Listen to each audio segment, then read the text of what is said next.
Hello, this is The Checkpoints, hosted and co-authored by Elena Kvanchilashvili and myself. I am Georgi Sakadze. It is Sunday and the Forbes Georgia studio is open for talks on business and economics. Yes, 10 p.m. sharp, and we are ready to start with good news and big investment plans, which is especially important during these days when the pandemic has its toll not only on health but on the economy as well. So a little bit of optimism won't be excessive. What do you think, Georgi? More so, Elena, more so. We desperately need such optimism, especially today. To picture that, I have talked with Guga Tsanava, who has big investment plans in Georgia. Yes, Georgi, I read his Facebook note that he was published in the world's one of the most renowned business magazines, Stanford Business Review, both in printed and online versions, being the very first person from this part of the world, Caucasus, CIS, etc., to be covered by Stanford Business among Nobel Prize winners, global leaders, icon entrepreneurs, stellar professors, and to be named as a voice of GSB is an indescribable honor and responsibility. This is what Guga Tsanava wrote on his Facebook page. Yes, and we focused part of the interview on this really big achievement, and also we'll be sharing in a moment with our viewers and followers Guga Tsanava's plans to open the largest outlet. As he mentions, it is a good business in good times, but even better in tough times. So here's the interview. So I don't know, congrats to you, or I mean, it's congrats to everybody here. It's quite unprecedented. Whoever knows how unprecedented this recognition is, we need some feedback. We need some history of it. Mm-hmm. Where does it come from? So please brief us. Thanks, George, for having me. And frankly speaking, I'm also kind of still in shock. Because I've never would have expected that happening. But it started like approximately 5 months ago. So basically, Stanford came up with a new structure, which is sort of the ambassadorship structure, okay, globally speaking. What does it mean? So the procedure was that they made internal rankings and the election kind of thing, and made a short list of like 300 people. Out of 300 people, there were winners, and you are among turned them. out to be among them, yes. And Stanford's ambassador to this part of the world, which includes CIS, Caucasus like Georgia, Azerbaijan, Armenia, Turkey, etc. What does it mean in short? So on the one hand, you are responsible for the publicity, PR of Stanford. I don't know why they need actually any PR globally, but no, exactly, but that's what they say. And secondly, and I think that's the major part of it, that you have to assist prospective candidates in terms of their sort of selection process, like advising, maybe even interviewing before they get admitted or not. And since then, my interconnection with Alumni Association actually enhanced, and we're exchanging sort of emails, ideas, etc. And due to COVID, they had they had a questionnaire. So basically, they were asking about pros and cons of COVID, what we learned, what were lessons, geographically speaking. And I came up with my... I mean, through this 300, correct? We're still there. Yeah. We're still in the short list. Yeah, okay. And I came up with my ideas, my lessons, my opinions, etc.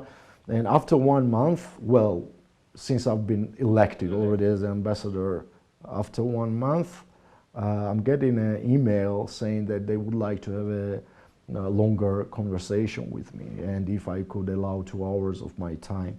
And obviously, I said yes, and it was fascinating. Per to per, yeah? Yeah, and it was fascinating, over the Zoom.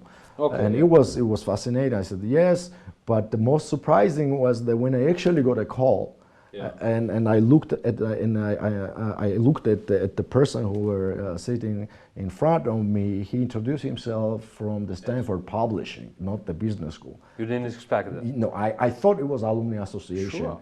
And Logical. I would never expect it that it would be publishing, because it's like Harvard Business Review of Stanford, like one of the most recognized magazines in the entire world. And so we had 2-hour conversation. They were basically asking everything from my childhood, my failures, my successes, my vision, objectives, what my existing project. I don't know. Interview. Just a regular interview. Yeah. But covering all the details. All the details and all the topics, private, professional, whatever. So and how long this break last? And after like 3 weeks afterwards, I'm getting an email from the Alumni Association in this particular case saying that I'm kindly asked to provide my photos. And they, with some standards, and then I realized that something else is going on, and they are going to publish it. But still, until the very end, I did not believe it. Until what, like 3 days Before it ago, was published. Yes, when I got an email from admission head at 2 a.m. saying that he read an article and he's very fascinated. So then I was like, what the hell? And I opened the link and I saw it, and it was then I realized that that's actually the reality. That's actually been done. Yeah, and they did it both, and it was also very encouraging that it's not just an online article. Yeah, they did it both. So they put it in the printed version as well, which is distributed. If I'm not wrong, 5,000 copies are, so 3 to 5 are World limits. business, economic, political leaders, and your club, and elite, sort of definitely. Silicon Valley, whatever, and worth to mention that online version of Stanford. The covers global. Yeah, but it was established in 2020. 2020, just in 2020. Yeah, because of COVID, most probably, and because they wanted to cover the entire world. Because they just so you know what is the structure of the magazine. So there is an interview with Elon Musk, for instance, and there is something article about innovation, or interviews with professors, or those kind of things. And there is a special category which is named under GSB Voice. GSB, that's an abbreviation of Graduate School of Business of Stanford, and I was actually published under that category as of being the voice of Stanford to the rest of the world, which is a bit shocking. I want to share with our viewers and followers the information you mentioned in our personal, private conversation. That personal for you, the case, the momentum of being Georgian. Was very important. I think so, yeah, because we are very... What's your personal feeling while being shortlisted and then... Yes, I think so, because I mean, obviously, I even said on my Facebook post when I actually made it known to the friends and the rest of the people that I have not raised hundreds of $millions and I have not done any unicorn startups or whatever. So I was a bit surprised why I draw that significant interest from them, okay? But I think that there is a fact that, well, they kind of found something most probably in my lifetime career path. Fact that I'm Georgian, because we are still remain very underrepresented group. We are like the alumni, you can basically count on hands, very few alumni, and especially for the business school. And I don't know. I mean, we're talking about core alumni, correct, Guga? I mean, there are two. Yeah, I mean, alumni is alumni, but there are two sort of alumni. One is sort of the ones who actually got degrees, like masters, PhD, etc. And another ones, Stanford has a very special program, executive education program. It lasts 4 months, if I'm not wrong, for the top managers and politicians and those kind of things. By the way, it costs $60,000 for 4 months. One of the most expensive programs in the entire world. Yeah, and since this is tailored for the very selective individuals, they decided to grant alumni. Well, Basically, you are buying $60,000 worthwhile to have a Stanford alumni status. But when you're doing masters, it's obviously automatically delivered to you. Something worth to be proud of for a whole country. Tell me about another project you're working with your right now partners right now. Everybody is waiting for that, and thanks for the opportunity not sharing this absolutely fantastic success story of Stanford, but this one as well. Yeah, so that's exclusive to you as well, because I don't think that my partners would have anything against it. I'm just gonna say a few words. Stanford and Force will balance. Yes, I hope so. The official presentation is still due, and we would definitely make it happen. I don't know yet when. Our foreign partners would decide it. But the main thing is that you are on track. You are still working. Yes. And there were no delays within your action plan or whatever was scheduled. No. Well, during the COVID period. There were some delays, but I wouldn't call it delay. I would more call it postpone? Like impediment factor, because I will explain. There were basically, we're talking about the first regional designer outlet village. It's a literally village allocated over 10 hectares with all 2,000 car parking spots, like all the greenery and everything, 120 brands, all of them medium and up. It was done by a very famous, globally recognized Spanish architecture company. Those are the guys who did actually the project for Santiago Bernabeu Stadium. Yeah, and the Madrid outlet and Barcelona outlet. They are the great guys. And the project is also so beautiful. It's like split 70-30, 70 Georgian attributes. And they were basically traveling throughout the Georgia and shooting photos of starting Svetitsko up to Tbilisi, Abano and everything, just to catch the Georgian spirit, etc. And it's an entire village, literally village, with three main components. There would be a main plaza, and there would be several avenues and small streets, so people would walk through it. And so there were basically two directions. One is the construction, architecture, technical things, and the other one was actually brand leasing. The first one's going to be finalized next year? It is final. I think we would start construction literally within 2 weeks. 2 weeks. Because paper-wise, everything's been already finalized, legalized. We've got all the approvals, etc. There is some tiny things to be tweaked, but I think it would be done within a week or so. And the major part is leasing. So although COVID did cause some problems, because I mean, brands, imagine, stores closed, shopping malls closed, they have facing lots of problems, and now you are showing up and telling them that open a new store after 1 year, that nobody knows what's going to happen, right? But it was really interesting to find out that the brands actually turned out to be expecting outlet to be built in Georgia, because for this current moment, 99% of the brands that we wanted to have are being signed. So it means preliminary agreements, like term sheets. So basically we agree on what does it mean? Two major things. So brands know their units, exact units, place, locations where they would be, where their stores would be, and secondly, commercial terms.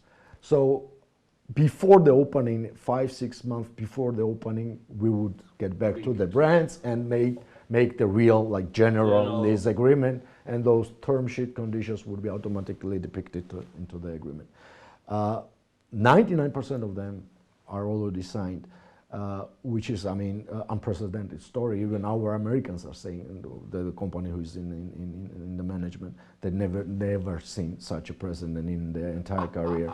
I know from you that location itself was chosen after 6 months. They were tracking, monitoring and tracking. Yes, because of many factors. Tell me the advantages of traffic.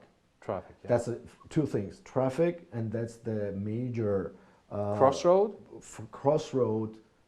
with Azerbaijan, Armenia. So with our main rail. All the visitors from Azerbaijan, Armenia, whoever comes, or drives back, would not miss. Yes, impossible to miss the outlet. impossible to miss. Even architecture is done in a way that they would see like on the plate.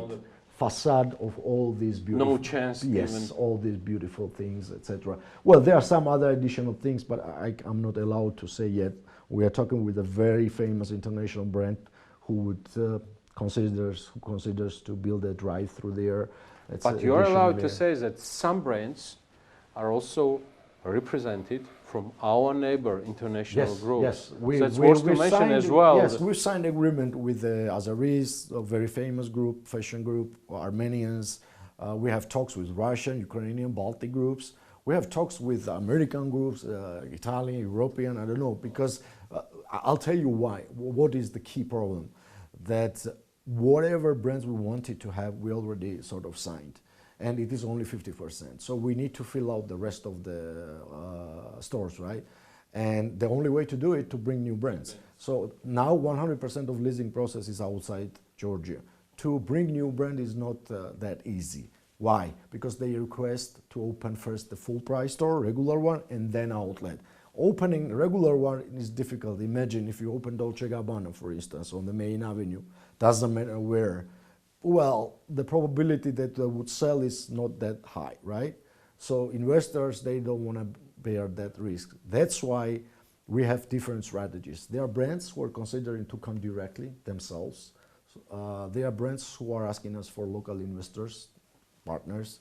To be very honest, so far the perspective is very encouraging because we have weekly calls with our partners and weekly updates of the brands. Right now, we're talking about with 500 brands. All of them new. How you say it while finalizing our conversation? Brands need bad times for. Yeah, that's not me. That's a very famous phrase.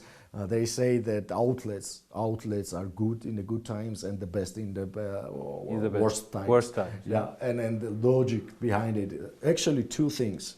And it's been published in many famous articles and many famous publishings that, firstly, due to COVID, lot of stock accumulated globally because shops were closed, etc. And the only channel to sell those stock is via outlets, right? Firstly, because they cannot allocate that significant discount in the full price stores because of image and reputation, and that's why. And secondly, it turned to be several global experts. They said that outlets are safer than shopping malls because the space is open. Yeah. So I don't know whether that's true or not. Does make logically sound, but yeah, it is. Yeah. So I think that within a year, we plan to open it somewhere at late spring 2022. Within a year. Within Mostly, a year, plus minus 2-3 months. Well, yeah, we would finish, I think, within a scheduled time frame, but then brands would need 3-4 months for their fitting works and furniture and stock and everything.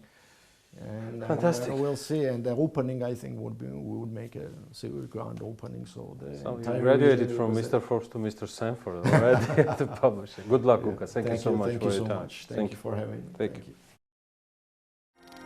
We are BMG. Follow and subscribe for business and economics news.